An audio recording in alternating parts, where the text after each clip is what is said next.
بسم الله الرحمن الرحيم الحمد لله رب العالمين وصلى الله على سيدنا محمد وعلى آله وصحبه والتابعين وبعد أيها الملأ الكريم السلام عليكم ورحمة الله وبركاته. العادة محكمة, la coutume fait autorité. Nous avons expliqué qu'elle pourrait faire autorité si elle ne comporte aucun signe ostentatoire religieux, si elle n'est pas porteuse de quoi que ce soit de religieux.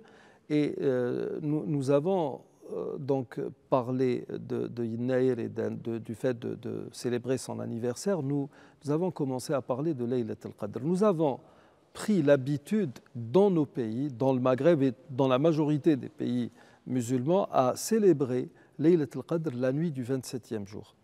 C'est vrai qu'un hadith authentique nous dit qu'il faut la chercher durant la dernière décade, les 10 dernières nuits, un autre plus précis durant les nuits impaires. Mais nous avons un hadith rapporté par le Muslim d'après Ubay ibn Ka'b qui a juré que le messager de Dieu alayhi salatu wassalam, a détecté cette nuit et a dit c'est la nuit, il a dit c'est la nuit que nous a montré le messager de Dieu alayhi salatu wassalam et par Dieu c'est la nuit du 27e jour. Un autre hadith rapporté par l'imam Ahmad d'après Ibn Omar nous dit que c'est la nuit du 27e jour. Et c'est pour cela que la communauté de l'islam a commencé à célébrer ou à accorder beaucoup plus d'importance à la nuit du 27e jour plutôt qu'aux autres nuits. Cela dit, ce que nous conseillons à la majorité des musulmans, c'est que certains disent que c'est une nuit tournante. C'est une nuit qui change au fur des années. Et à partir de là, il serait plus salutaire pour l'être humain, pour le musulman, de doubler d'assiduité durant les 10 dernières nuits. On peut accorder un peu plus d'importance à la nuit du 27e, mais il faut rester dans ce qui pourrait vraiment assurer que l'on n'ait pas raté cette nuit.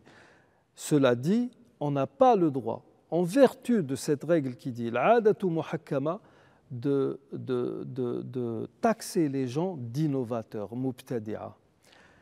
Dans ce même mois de Ramadan, nous avons aussi une autre coutume qui fait polémique actuellement et qui fait polémique de manière insidieuse parce que le courant qui est derrière, maintenant que nous sommes dans cette tragédie de Gaza, nous savons pour qui ce groupe travaille. Alors, l'autre point, c'est Zakat al-Fitr. Les gens ont pris l'habitude, dans notre pays, dans bon nombre de pays, de s'acquitter de cette zakat en numéraire, en donnant de l'argent. Et beaucoup de super musulmans, entre guillemets, viennent vous dire « La yajouz, la tudze », c'est une bid'a, une innovation, au motif que le messager de Dieu, alayhi salam, s'est toujours acquitté de zakat al-fitr en denrées alimentaires. Et les 4 imams, l'imam Malik, Abu Hanifa, Shafi'i et l'imam Ahmad ibn Hanbal sont unanimes sur le fait que l'on doive s'en acquitter en numéraire. L'imam Ahmed a été interrogé sur le fait de donner de l'argent, c'est-à-dire, on appelle ça daf' al-qima, ça veut dire que la chose avait cours à son époque. Il a dit « Akhsha alla yujzi » j'ai peur que cela ne puisse pas faire l'affaire. Remarquez sa réponse, j'ai peur que ça. Il n'a pas dit « Ah non, la yajouz » comme le font des demi-savants de notre époque. Donc, est-ce qu'on a le droit de le faire ou pas? C'est ce que nous verrons demain, Inch'Allah. D'ici là, je vous dis astawdi'ukumullah alladhi la tadi'u wada'i'uhu. Assalamu alaykum wa rahmatullahi wa barakatuh.